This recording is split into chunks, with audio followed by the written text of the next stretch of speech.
आप क्या कहते हैं, एहसन शाह को सजा होगी या निकल जाएगा ये कैसे? मुझे तो उस समय यही था कि ये उसका दोस्त है, दरीना दोस्त है, 16 साल पुरानी उसकी दोस्ती है, तो ये परेशान होगा। तो मैंने उधर की वीडियोस जो भी थी मौजूदा, पुलिस खड़ी हुई है, जो अपडेट्स थी कि डेड हो गया है।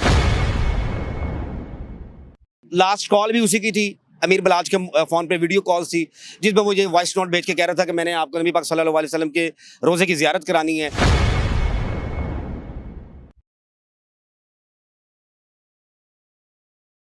अस्सलाम वालेकुम, आप देख रहे हैं शान पाकिस्तान और मैं हूं आपका जाहिद खान। जैसा कि हाजी अमीर बलाज कत्ल केस जिस तरह वक्त गुजरता जा रहा है, वैसे ही एक नई से नई कड़ी सामने आती जा रही है। हमारे साथ सीनियर क्राइम रिपोर्टर जवाद साहब मौजूद हैं।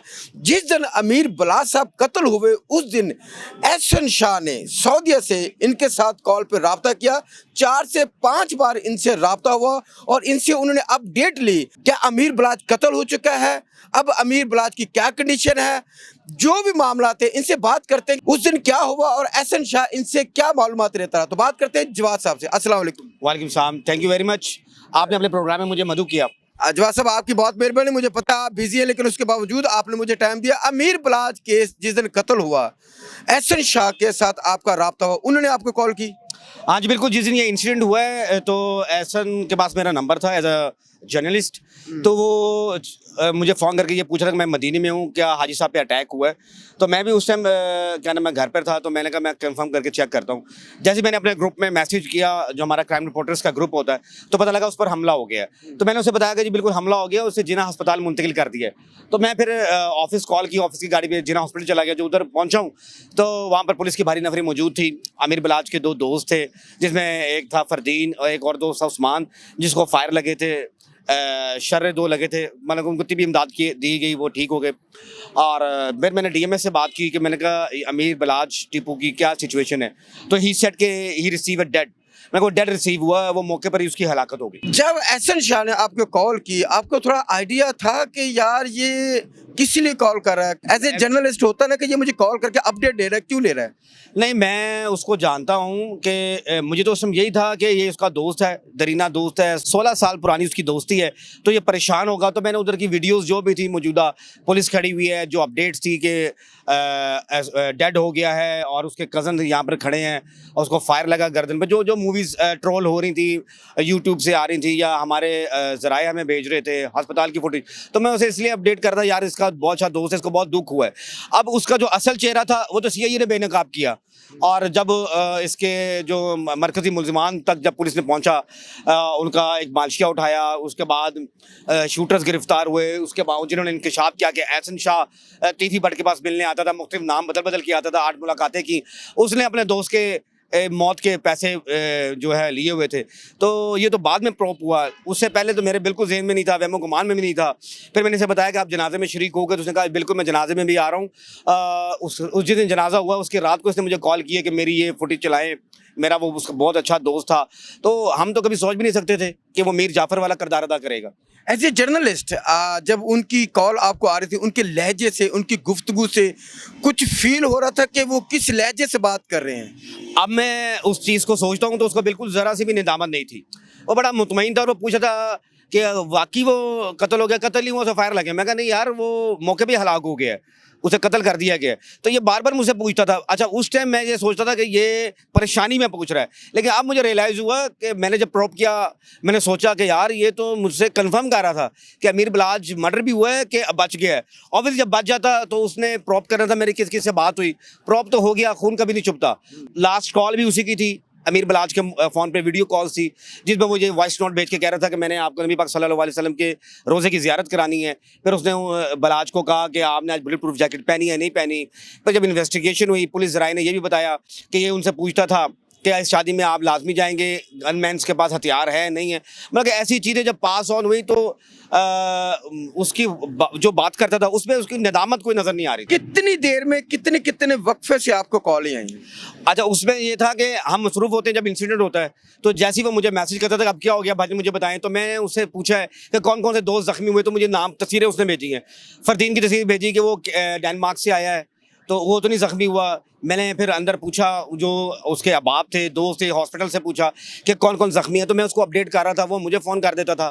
फिर मैंने जब उसे बताया है कि ऐसे अमीर बिलाज मर्डर हुआ है, वो रिसीव डेड हुआ है, तो उसने मुझे उसका जवाब कोई नहीं दिया। तो मतलब कि वो मुझे जैसे और रिपोर्टर से भी कन्वर्सेशन उसकी हुई होगी, तो वो इधर हमसे इंफॉर्मेशन लेके आगे पास कर रहा था। वैसे एहसन शाह को एज ए जर्नलिस्ट आप कितना के जानते हैं, या ये फर्स्ट टाइम ही आपका नंबर उनके पास था, इसका मतलब कुछ जानते थे आपको? एहसन शाह की एक वायरल फुटेज हुई थी, उसकी मैंने खबर चलाई थी असले की। शो वेपन्स पे पुलिस ने बहुत ज़्यादा, आपको पता है आजकल सख्ती की हुई है, तो ये वेपन्स लेके फिर रहा था और हवाई फायरिंग कर रहा था। तो मैंने खबर ब्रेक की, उस पर इसकी गिरफ्तारी हो गई। उसके बाद इसने मुझे अप्रोच किया कि सर आपकी मेहरबानी, मेरी पुरानी वीडियोस थी, मैं अब वेपन्स लेके नहीं जाता, हमारी दुश्मनदारी है, वट एवर जो भी इसने बात की। तो हमने कहा ठीक है, तो नंबर एक्सचेंज हो गया। फिर वो मेरे स्टेटस देखता रहता था, मैं कोई खबर अगर कोई ब्रेक की है तो खबर मांग लेनी, बल्कि इस चीज़ का मीडिया लवर्स, वो बताता था कि मैं मीडिया लवर हूँ, बट मेरी उससे कोई ख़ास दोस्ती नहीं थी। बट जब ये वकूआ हुआ, इंसिडेंट हुआ, तो उसकी मुझे कॉल आई, मुझे भी पता था वो उसकी दोस्ती है, उससे जरीना दोस्ती है, तो वो बेसिकली इन्फॉर्मेशन पास कर रहा था। अमीर बिलाज से आपकी कितनी मुलाकातें थी? मेरी उससे कोई मुलाकात नहीं, जान पहचान भी नहीं थी? बिल्कुल जान पहचान नहीं। आप क्या कहते हैं कि जो इनके मुल्ज़मान हैं, जिन पे नामजद पर्चा हुआ है, कौन लोग हैं? जारी बात है, वो एक दो ग्रुप से, वो 80 से चलते आ रहे हैं, टीपू ट्रक वाला, बिल्ला ट्रक वाला और तीफी बट ग्रुप।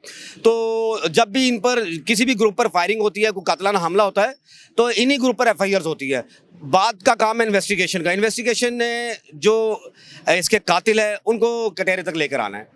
आप क्या कहते हैं, गोगी भट्ट इस वक्त गिरफ्तार हो चुका है, उन्होंने अपने आप को सिलेंडर किया है, तीफी भट्ट बाहर जा चुका है, ऐसी बात है? नहीं, अभी तक तो कोई चीज़ सामने नहीं आई। 7 मुल्ज़िमान गिरफ्तार हुए हैं इसमें अब तक टोटल जो थे, और बताया जा रहा है कि तीफी भट्ट को गिरफ्तार करने के लिए रेड वारंट की इजाज़त ली जा रही है और उसको कानून के कटहरे में पुलिस लेकर आएगी।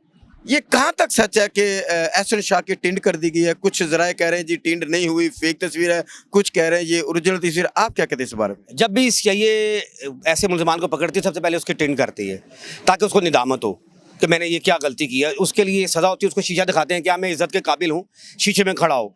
तो ये रियलिटी है, जो उसकी तस्वीर वायरल हुई है, टिंड की हुई है, तो ऑब्वियसली वो उसमें सदाकत है। ये केस भुट्टो साहब में भी चला था जब उनको फांसी हुई थी, यही थे ना?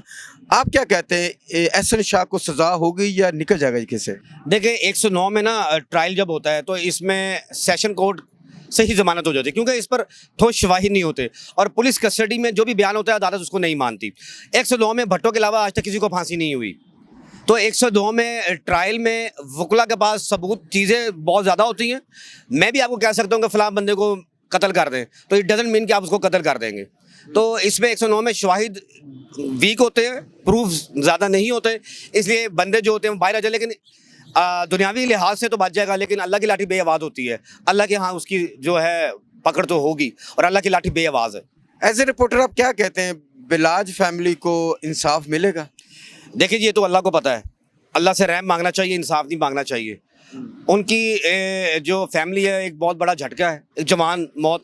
उनकी फैमिली को क्या, पूरे पाकिस्तान से बाहर भी जितने भी लोग थे, सोशल मीडिया का दौर है, लोग जब उसकी तस्वीर देखते हैं तो झोलियाँ उठा उठा के बदवाएं देते हैं कि जिसने भी ये कत्ल किया है अल्लाह उसको बेनिकाब करे। आप उनकी फैमिली तक गए एज ए जर्नलिस्ट रिपोर्टर, बिलाज फैमिली तक? नहीं जी, मैं नहीं गया उनकी फैमिली तक, और ना ही फैमिली उनकी जो है मीडिया पे आना चाह रही है, और ना ही किसी मीडिया ने उनकी फैमिली से अभी तक बात की है। दोस्ती के रिश्ते पे अब आप क्या कहते हैं, जो एहसन शाह ने किया, आपका कितना के एतबार है? आपको जो अपने दोस्त हैं, आप कितना केयरफुल हो गए? देखिए दोस्त जो होता है सासे होते हैं बैड एंड गुड टाइम्स के लिए।